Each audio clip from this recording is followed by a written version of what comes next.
So after the open E power chord, they're going to hold that for a long time. That's the second guitar, by the way. The first guitar, or second, it doesn't really matter, is going to go into this.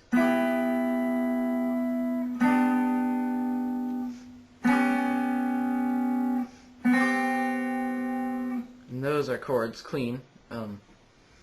First finger on the 3rd fret of the E string, high E string. 3rd finger on the 5th fret of the B string. Then middle finger on the 4th fret of the G string. So these two fingers, the first finger and the middle finger, are always going to stay in these positions. But the ring finger position is going to change. So what you want to do is bar the 3rd fret of the E and B strings with that first finger. Because when you take off the 3rd finger, it's going to sound like this. So basically you're just changing one note. Hold each of these for 4 beats.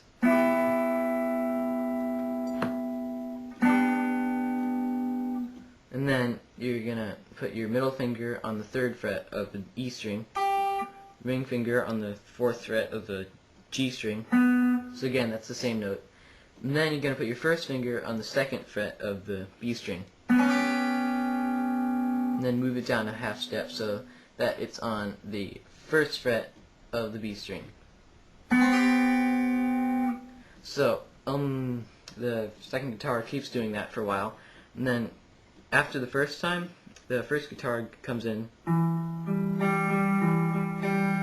That's still clean. Ring finger on the 7th fret of the A string.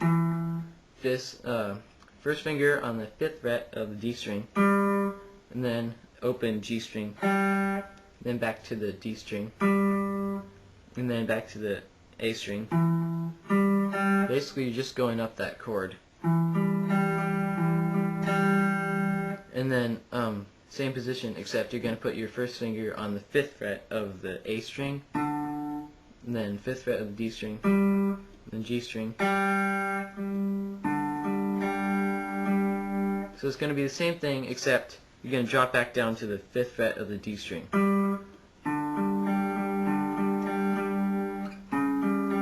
Move down a half step so that your first finger is on the 4th fret of the A string. And then move down another half step so that your first finger is on the 3rd fret of the A string. And then the same guitar is going to go into this.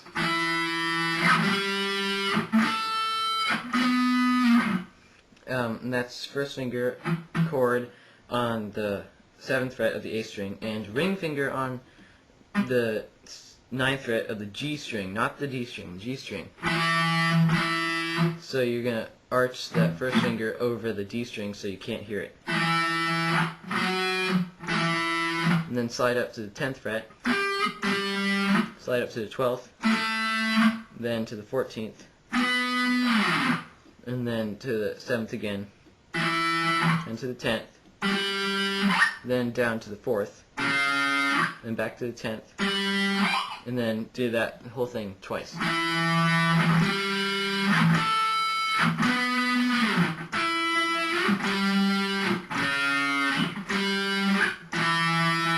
And then the second time, you're going to hold that chord for like 4 beats or 5 or 6, I'm not sure. And then go down to the 3rd fret. And slide up to the 10th.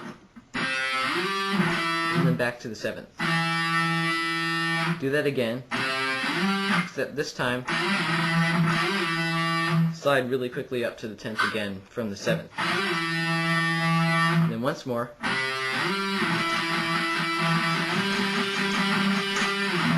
And then just do a whole bunch of chords. And then 10th fret. And then it goes into the chorus. And meanwhile, the first guitar is playing this. But it changes from 4 beats on each chord to 2 when the other guitar starts doing this. So you're going.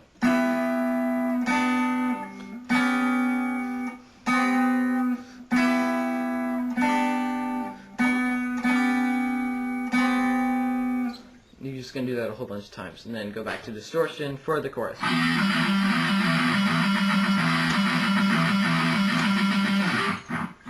And you know the chorus by now.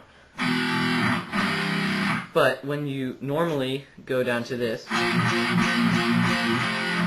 you're gonna instead do this kind of second chorus type thing, where the first guitar is gonna do this.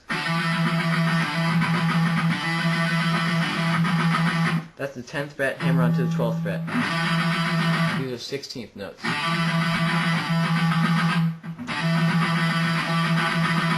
You just do that a whole bunch of times. And then you go down to this. But instead you're going to do that weird chord where first finger bars first fret of the E and A strings, then ring finger, 3rd fret D string, pinky, 3rd fret G string. And then you're just going to bring these two fingers down to make this chord.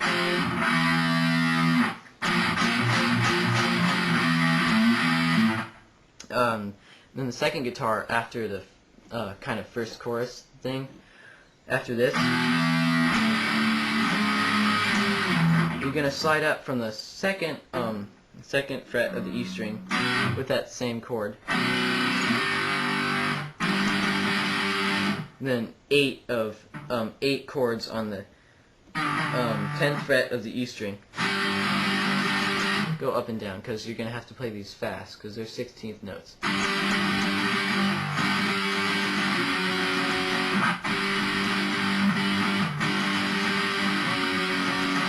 Slide down a half step.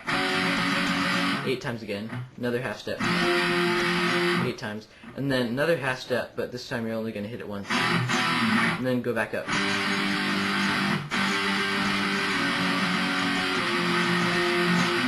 And slide to open.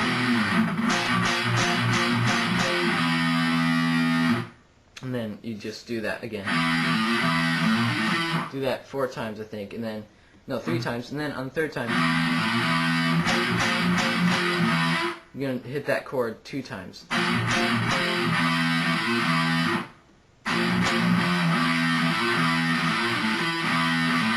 And then do that riff A once.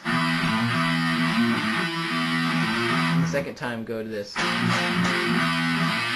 You're just going to do that a whole bunch of times. I'm not sure how many. And then finally, the last time, he's going to say, you've reached the end of the line. And then the last chord you're going to hit of the entire song is a bend on the 4th fret of the G string with the G string.